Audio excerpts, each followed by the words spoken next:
from the Beer to Whiskey Studios, high atop Barley's Tap Room on Washington Street in downtown Greenville, South Carolina.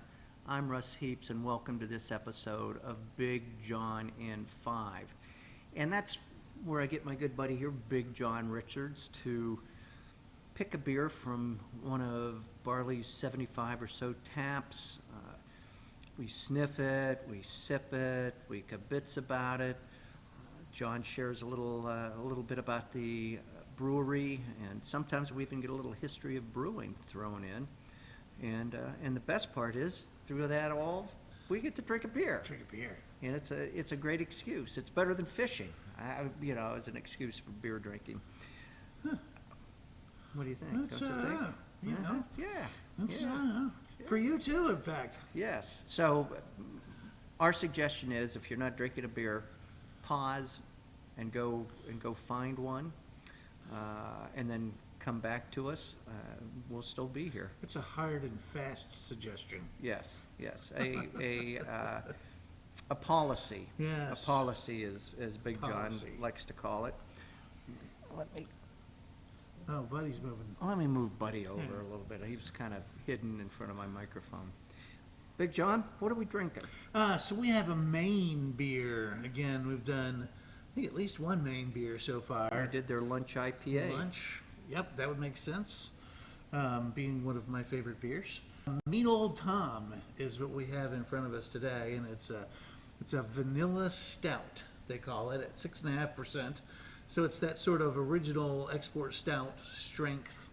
Nothing Russian Imperial or up into the stratosphere kind of alcohol content, but obviously a very dark beer. It's funny, he talks about when he did the description on their website, he talks about his Uncle Tom coming to visit them, when he was a kid, and he said it was his uncle's love of fast cars, tough motorcycles, and mean smiles that made him want to name a beer Mean Old Tom after him. So I'm kind of interested to see what's going down here. I know I've had this beer before, but I don't have any real memory association with it. I've never had I'm it. excited to just give it a try and let it be what it is. I'm doubly excited to drink a beer called Mean Old Tom that is a vanilla stout. So I'm excited to find out what's going to happen here. Well, let's kind of give it a go. All right.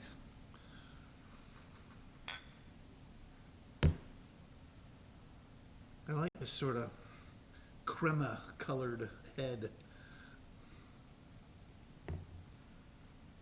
There's a lot of roast in the nose too. There is. There's a lot of roast on the front, on the palate when you first sip it. And it isn't until right now is when I'm getting the vanilla out of it. Yeah, I got nothing It's yet. way back on the finish. Yeah, it's kind of Okay, I'm switching out into caramel, and I'm starting to get some of that more vanilla sweetness now. You're right. It's way back on the end. Yep. That roast is still lingering with me, though. There's a really nice front end roast. That's just, there's no other way to describe that.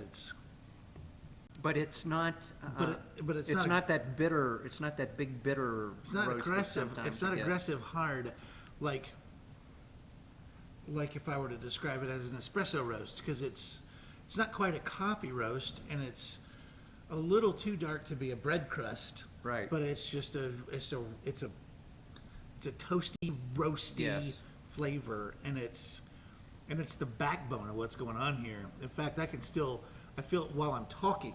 Yeah. I feel that roast. That's what we call retronasal, for those of you who want to look that word up at home.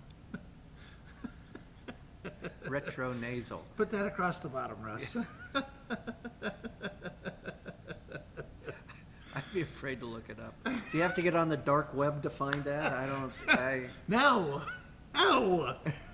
But yes.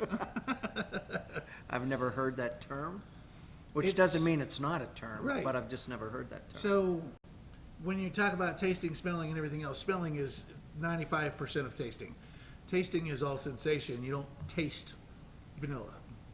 You smell vanilla. And then your tongue registers only 6 things. We talk about this a Right. bunch. Sweet, sour, salty, fat, umami, bitter, and maybe a couple of other things we haven't discovered yet because we're still learning how to DNA. But regardless, all of those things are just sensations on your tongue. Everything else happens in your nose. And so when you smell in, you pick up these things. There are smell receptors all around the back of your sinuses, the back of your throat, I mean, even in your mouth. And so when you breathe in, you get a certain amount of aroma. And when you breathe back out, that's your retronasal, you get that aroma appears again, but it Okay. registers a little bit differently. Okay, so there is such a thing as retronasal. Right. It's a real word. But all of that is involved in your total taste sensation. You have to wait for the breath to come back out to get the full sensation of what that aroma is actually doing.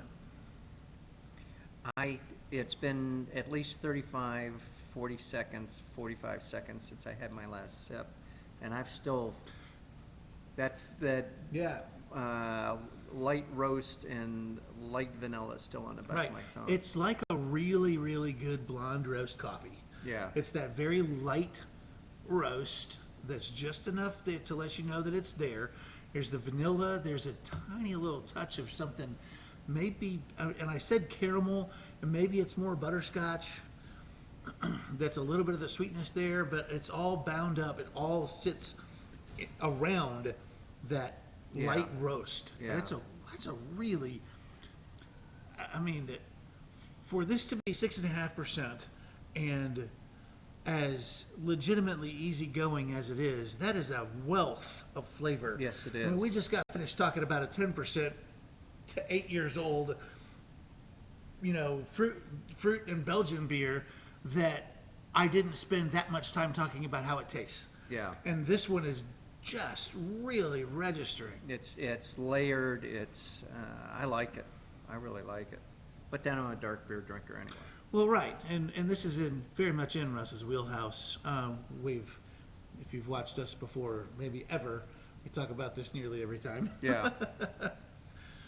You may be a little bored with it, but a lot of times when we're doing this and we're talking about it, we're about 7 or 8 episodes in and we don't remember. We're not it, bored so, with anything. Yeah, every time we hit the topic, it seems like it's brand new. It is. Like we've never discussed it. At that moment, it is. It's part of the magic. Exactly. But man, this is a lot of fun. And Maine does this a lot. I guess I'll get talking real quick about the brewery that they just make some of the best presented beers in the country. Every single one of their beers accomplishes something very specific. And they're all super, super good. They're all complex. They're all layered. They're non-aggressive. I mean, even their giant double IPAs are accessible. And then their lightest 4.5% and 5%, 6% stuff expresses abundantly. Yeah. And I mean, there's a reason that they are some of the most sought after beers in America, in the States here. And I don't know how far their footprint is. I know they hit a lot of the Eastern Seaboard, and we're starting to see more of their beers down here now than we have in the Well, past. I'd never heard of them before we did the lunch IPA 6 weeks ago or whenever it Yeah. was. So I'm kind of happy to see this. So they do, man, I think when we did the lunch, if I remember right, I asked you about fall, and you told me you'd never had fall, and wow, that beer is amazing.